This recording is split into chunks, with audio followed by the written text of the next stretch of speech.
Alright, so on this how-to video, we are going to show you how to extrude either in and out. It's really simple. So one thing first is we've made the image a little more visible. Opacity is just a little higher, and we've also selected these faces.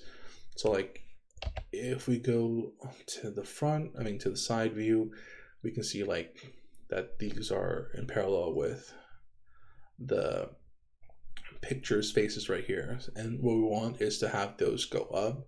So once those images are, faces are selected, we press E and we go up like this.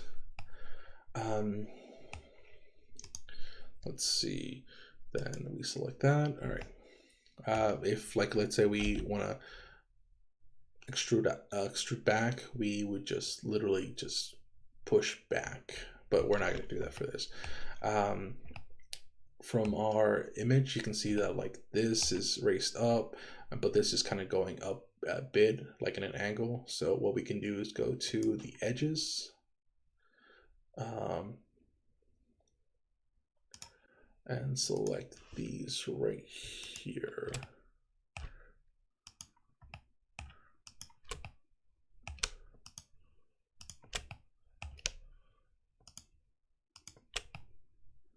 And then just move them up, but not too much. So we give it an upward trend right there. All right. So yeah, that's how you can extrude up or down.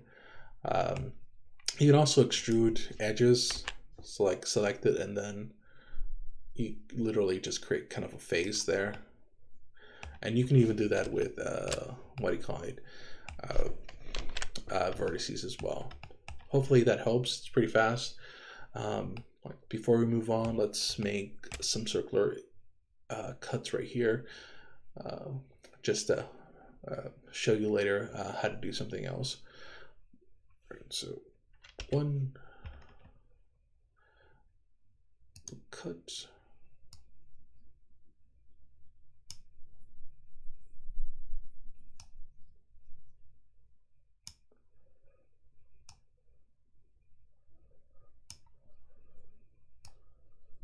And there we go. All right.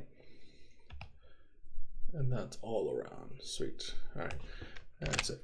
Oh, leave it alone. Okay. All right. That's it. Till next video.